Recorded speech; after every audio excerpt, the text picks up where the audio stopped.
Well, shalom, my name is Todd Bennett, and this is the weekly audio version of the Shema Yisrael newsletter entitled Waking Up from a Roman Hangover. This was first published on day 16 of month 4 on the Creator's calendar, otherwise known as July 16th, 2022 on the Roman calendar. Over the past couple of weeks, I've focused on the house of Yisrael and the prophecies concerning a return to the covenant land. As I consider those messages, I realize how odd it must sound to people who have come from a Christian background. The thought of actually physically returning to the land through some worldwide exodus is such a foreign concept to most Christians. After all, that land is for the Jewish people, and the church is supposed to go to heaven, right? Well, that's not what the scriptures state. While there are events involving the elect meeting at the throne of Elohim, that doesn't mean they dwell there all the time. In fact, those times that we read about in the text of Revelation, where we read about the multitudes surrounding the throne, are likely appointed times, set apart assemblies when the people of Elohim are called to meet with him. The scriptures repeatedly describe the people of Elohim returning to dwell in the covenant land. And while Yeshua is coming with the renewed Jerusalem, that renewed city will ultimately descend on a renewed earth. So, I'm not just pulling an idea out of a hat, and I'm not speculating about some unknown future prophetic event that is up for debate.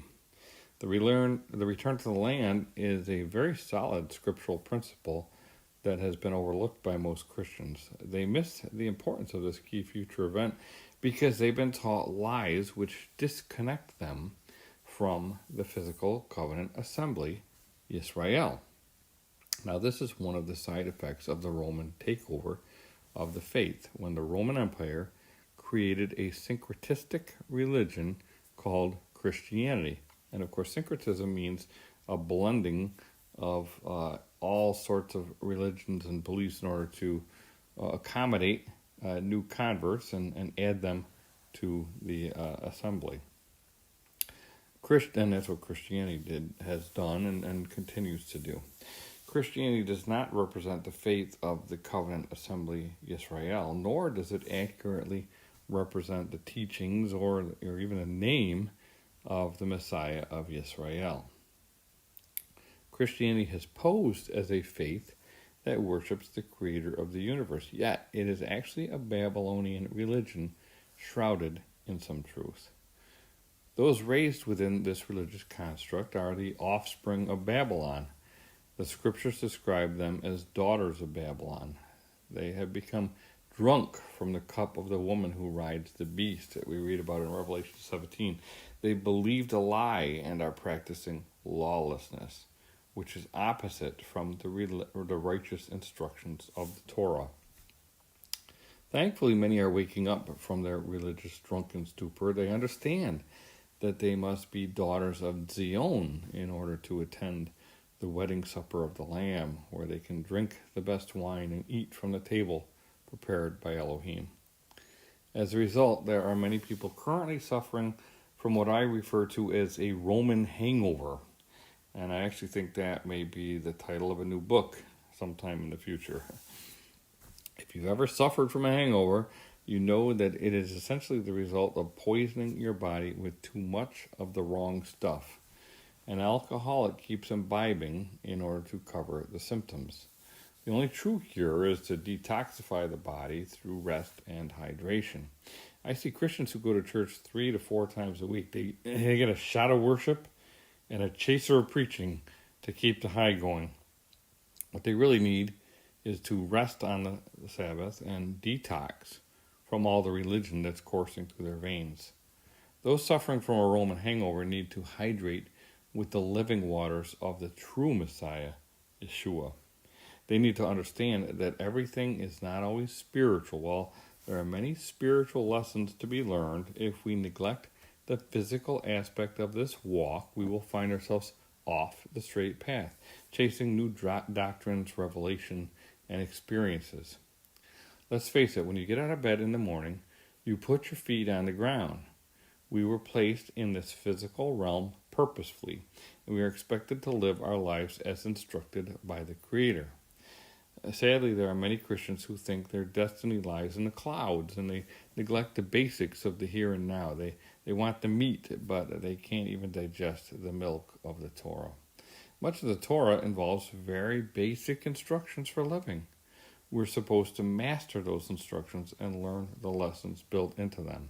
Once we grow fat on the milk, we then can move on to the meat. And that's what Yeshua was teaching during his time here on earth. For instance, by most accounts, the seventh commandment states, "You shall not commit adultery." We read that in Exodus 20:14.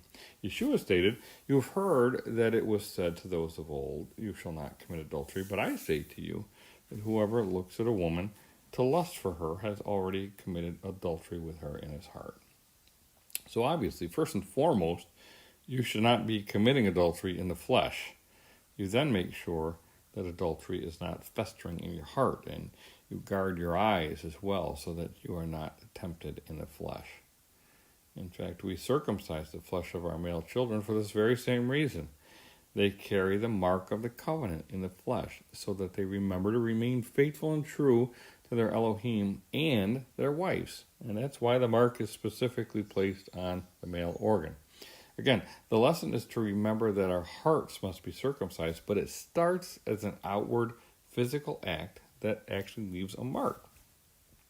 Sadly, Christianity has falsely claimed to be spiritual Israel, and in support of that position, the religion asserts that the physical instructions no longer apply to them. So essentially, they get all the blessings of being Israel, but they don't have none of the responsibility of actually obeying the Torah and living righteous lives.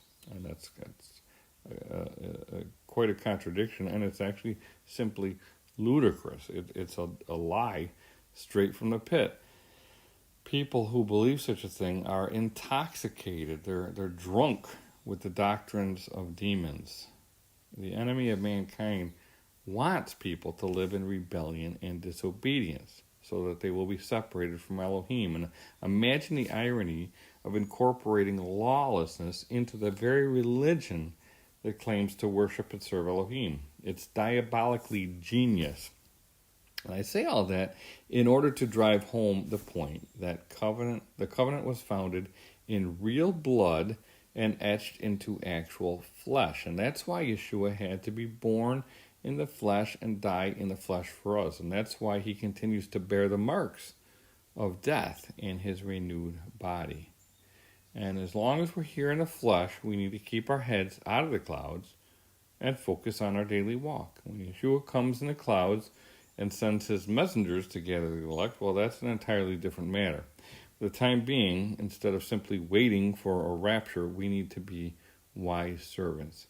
Listen to what Yeshua said. He said, "Let your waist be girded and your lamps burning, and you yourselves be like men who wait for their master when he will return from the wedding, that when he comes and knocks, they may be open to him immediately.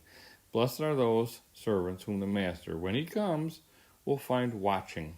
Assuredly, I say to you that he will gird himself and have them sit down to eat, and will come and serve them. And if he should come in the second watch, or come in the third watch, and find them so, blessed are those servants. But know this, that if the master of the house had known what hour the thief would come, he would have watched and not allowed his house to be broken into. Therefore, you also be ready, for the Son of Man is coming at an hour you do not expect." Now, do you know when the second and the third watch occur? If not, you may want to learn how to tell time based upon the markers provided through the Torah. The Torah calendar site provides valuable resources and actually shows how to keep track of the watches. Adam was supposed to watch over the garden, and Yisrael was supposed to watch over the promised land. These lands were actual physical places located here on this planet. Yahweh is currently training up watchmen, a people who will watch over his word and faithfully dwell in his covenant land as covenant people. So they would watch over his land as well. Sadly, most who consider themselves to be watchmen don't even know how to tell time, so they cannot properly keep their appointments. Yahweh still watches over Israel, and nothing has changed regarding the covenant land, except for the fact that soon Yeshua will be in charge. That's why he's referred to as the second Adam and the last Adam. Yeshua is going to restore this planet from the corruption that resulted from the first Adam failing to watch. He will rule from the mountain of Yahweh. Listen to what Isaiah had to say. Now it shall come to pass in the later days that the mountain of Yahweh's house shall be established on the top of the mountains, and shall be exalted above the hills, and all nations shall flow to it.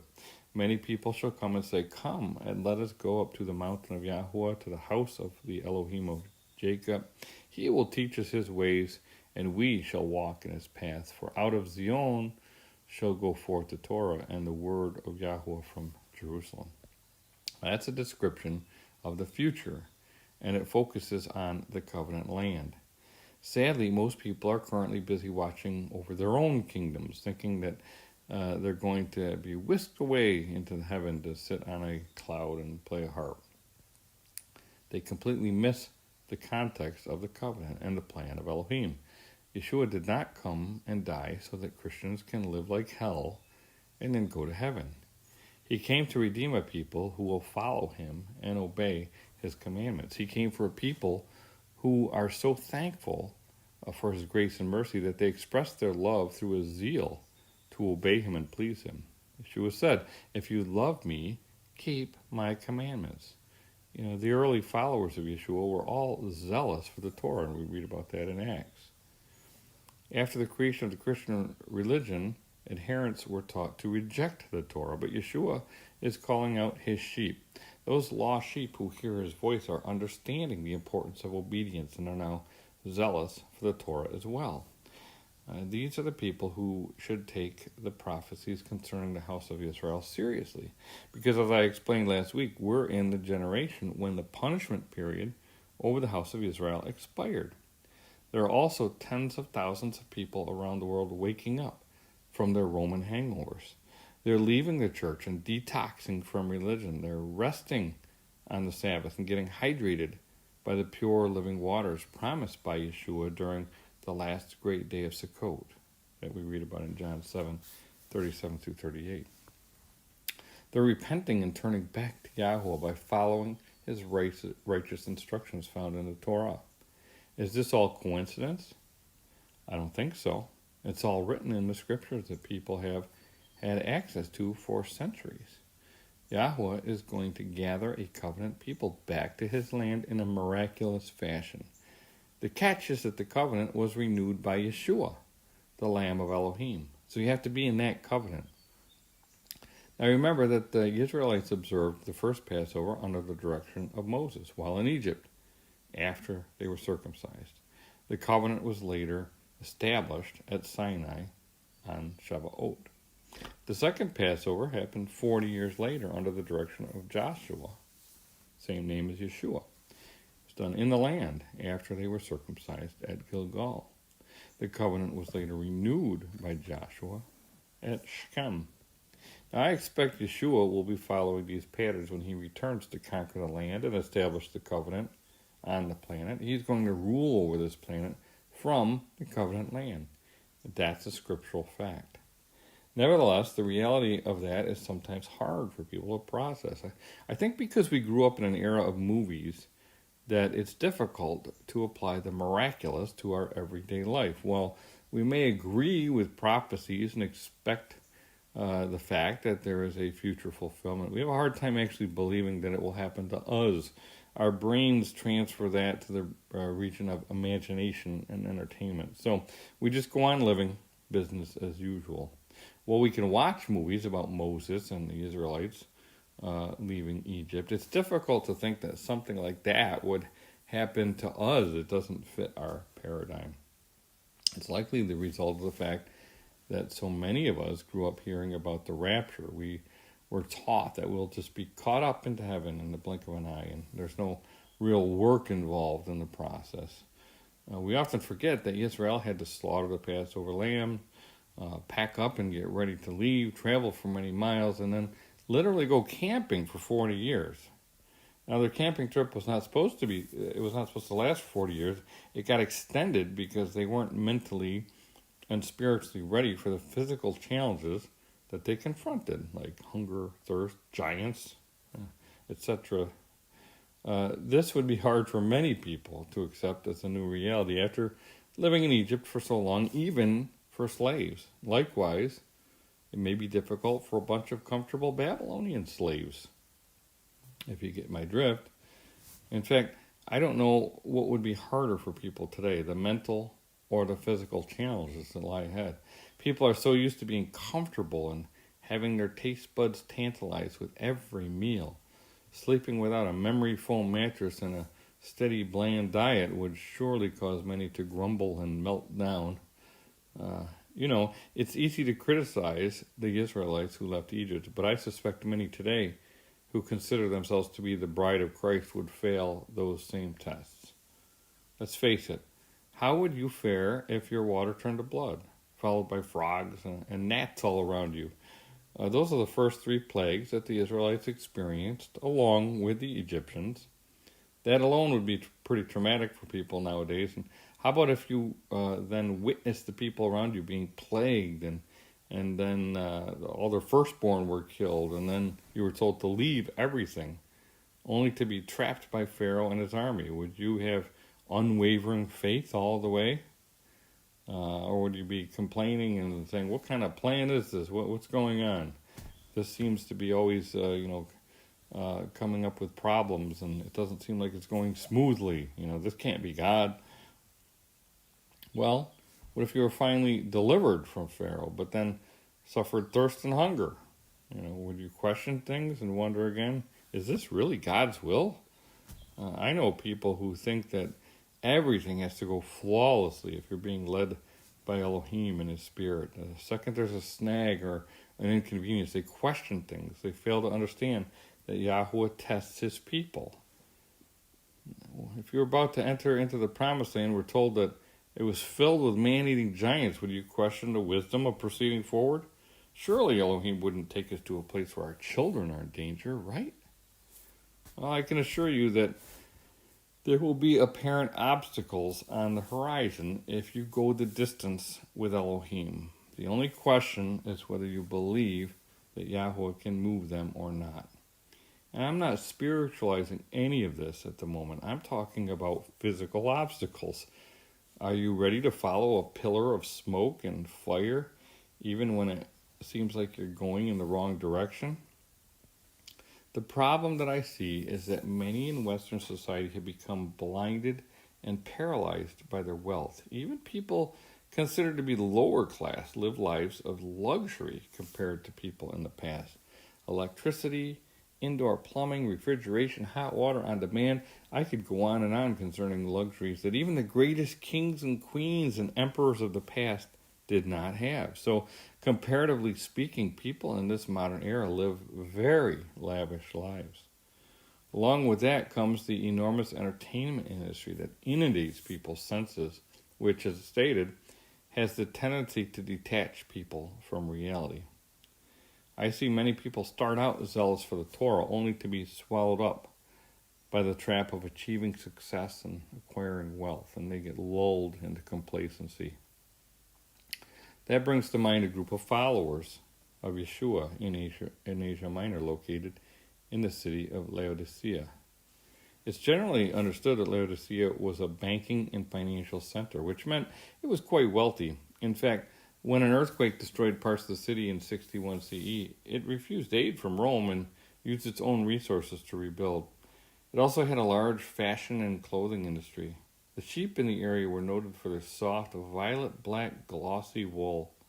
Laodicea also had a famous medical center, noted for its treatments of the eyes and ears.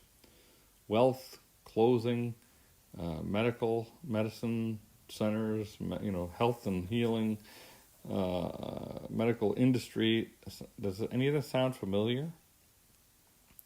Interestingly, the water supply for the city came from hot mineral springs about 5 miles away. By the time the water reached the city, it was only lukewarm. Even though some in Laodicea followed Yeshua and kept the Torah, they still were influenced by their surroundings. As a result, here's the message that Yeshua had for them. And to the messenger of the assembly of the Laodiceans, write, these things says the Amen, the faithful and true witness, the beginning of the creation of Elohim. I know your works, that you are neither cold nor hot. I could wish you were cold or hot. So then, because you are lukewarm and neither cold nor hot, I will vomit you out of my mouth. Because you say I am rich, have become wealthy, and have need of nothing, and do not know that you are wretched, miserable, poor, blind, and naked. I counsel you to buy from me gold refined in the fire, that you may be rich, and white garments, that you may be clothed, that the shame of your nakedness may not be revealed, and anoint your eyes with salve, that you may see. As many as I love, I rebuke and chasten. Therefore be zealous and repent.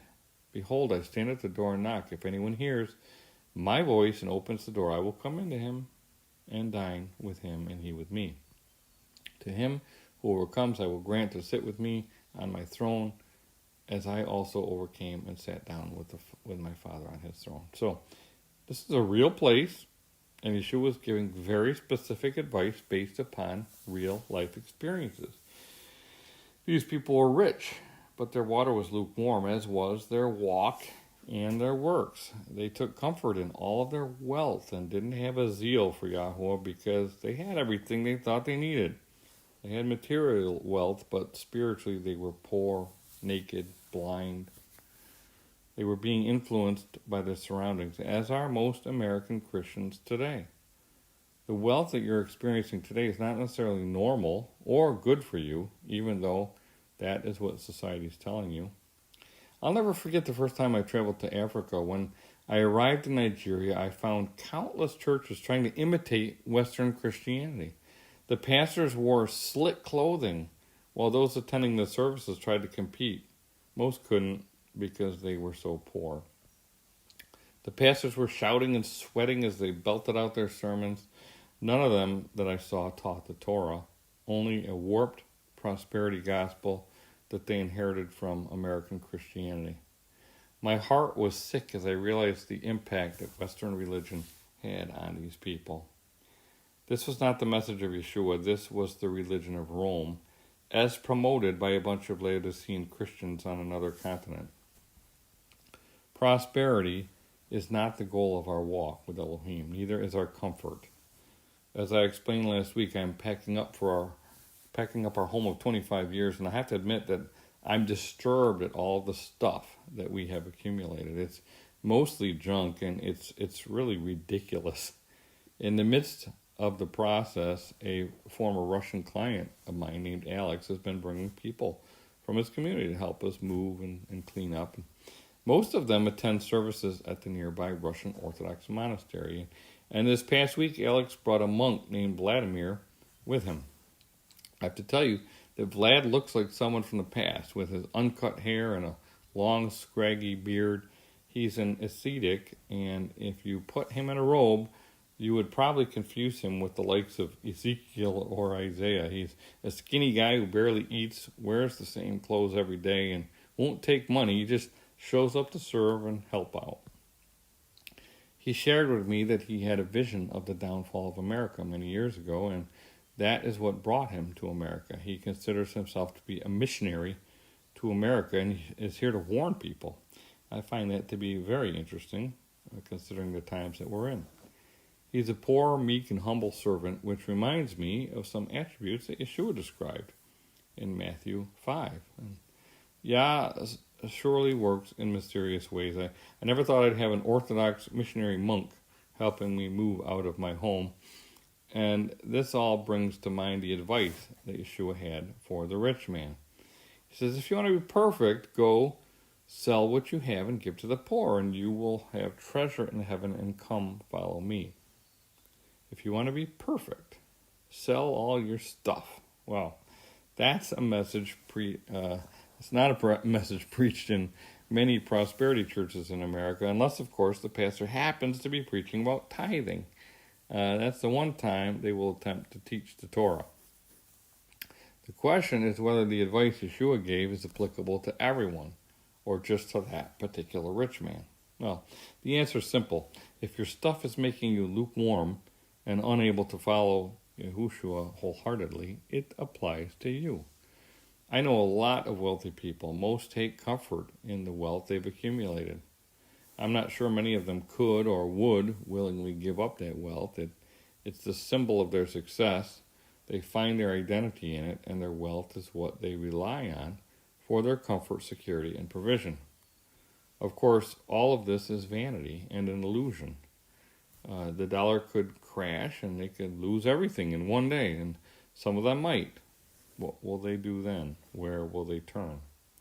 That's exactly why Yahuwah brought his people into the wilderness. They needed to learn to trust him for their daily bread and water, all of their physical needs. I think we all probably need to learn this lesson as well. How many of us pray, "Give us this day our daily bread," with full refrigerators and pantries? Have you ever prayed that prayer not knowing where your next meal will come from? Probably not. So what do? Do we get ready for the days ahead? How do we get ready for the days ahead? Do we sell everything? Do we prep and hunker down with enough food for 7 years? Do we build bomb shelters?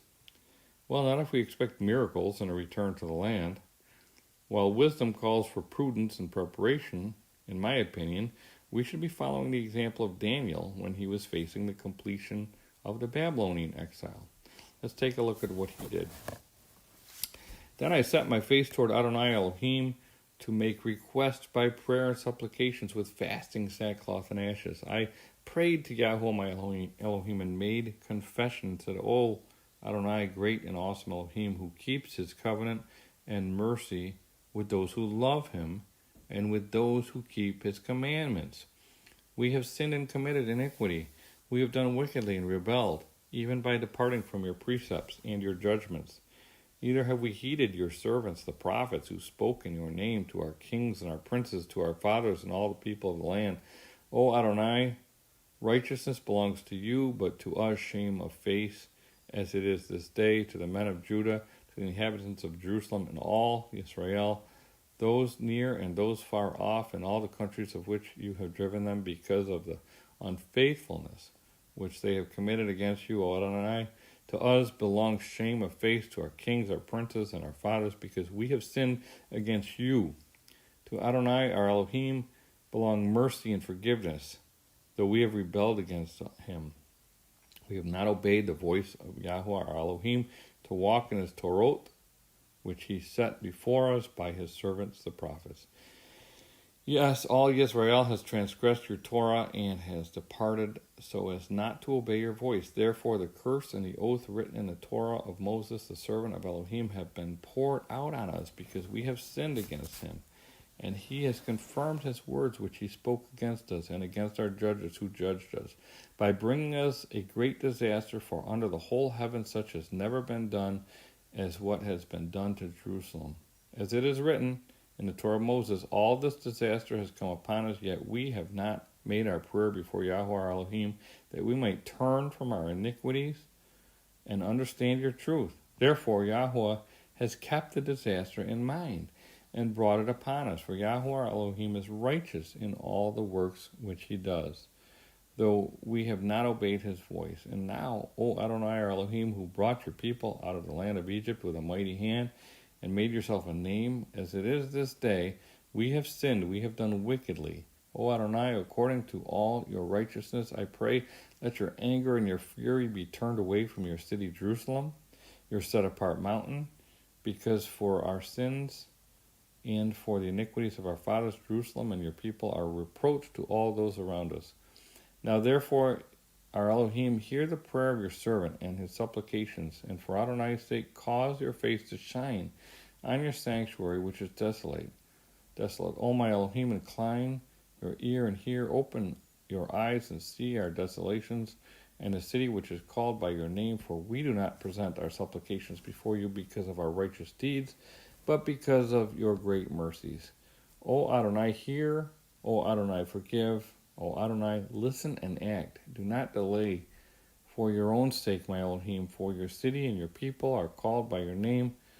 Now, while I was speaking, praying, and confessing my sin and the sin of my people Israel, and presenting my supplication before Yahweh my Elohim for the holy set-apart mountain of my Elohim. Yes, while I was speaking in prayer, the man Gabriel, whom I had seen in a vision at the beginning, being caused to fly swiftly, reached me about the time of the evening offering.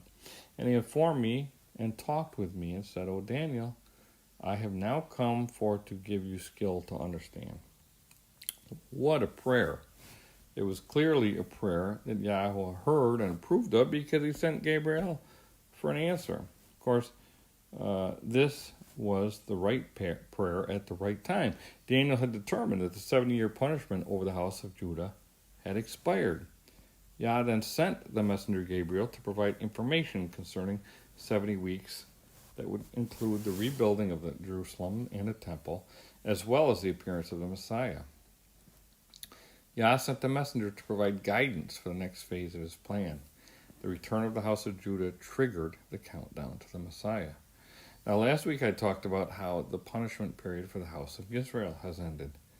That's a critical event leading up to the return of the Messiah. As a result, those lost sheep of the house of Israel should be praying as Daniel prayed. They should be repenting and calling upon Yah for his deliverance and for his righteousness. They should be waiting for a messenger and listening for the call to come home.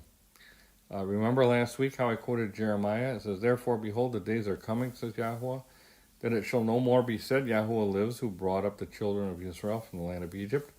But Yahweh lives, who brought up the children of Israel from the land of the north and from all the lands where he driven them. For I will bring them back into their land, which I gave to their fathers. The reason why they will no longer be talking about the exodus from Egypt is because it will pale in comparison to the regathering from the entire world. That event will be amazing and unprecedented. And Joshua was not the only prophet to talk about it. Remember Hosea? And here's what Isaiah had to say about the second exodus from the nations. It says, It shall come to pass in that day that Yahweh shall set his hand again the second time to recover the remnant of his people who are left from Assyria and Egypt, from Pathros and Cush, and from Elam and Shinar, from Hamath and the islands of the sea. He will set up a banner for the nations and will assemble the outcasts of Israel and gather together the dispersed of Judah from the four corners of the earth. Also, the envy of Ephraim shall depart, and the adversaries of Judah shall be cut off. Ephraim shall not envy Judah, and Judah shall not harass Ephraim, but they shall fly down upon the shoulder. Excuse me. They shall fly down upon the shoulder of the Philistines toward the west. Together they shall plunder the people of the east. They shall lay their hand on Edom and Moab, and the people of Ammon shall obey them. Yahweh shall utterly destroy the tongue of the sea of Egypt with his mighty wind. He will shake his fist over the river and strike it in the seven streams and make men cross over dry shed. Therefore, there will be a highway for the remnant of his people who will be left from Assyria, as it was from Israel, for Israel during the day when he came from the land of Egypt. So, his people who are left from Assyria, again, the house of Israel was taken captive by the Assyrians. So he's talking about the remnant of these people from the lost sheep of the house of Israel. They're going to come back as it was for Israel in the day that he came up from the land of Egypt. Again, so we're reading about a return, and the comparison with the exodus from Egypt cannot be ignored. And we're still remembering the exodus from Egypt at Passover, so obviously this event has not occurred yet. So we should be waiting with zeal and expectation for this great homecoming. Are you ready for it? The reality of this future and our ability to prepare is part of our recovery from the Roman hangover. Make sure you get lots of rest and drink plenty of water. Barakot, my name is Todd Bennett from ShemaIsrael.net.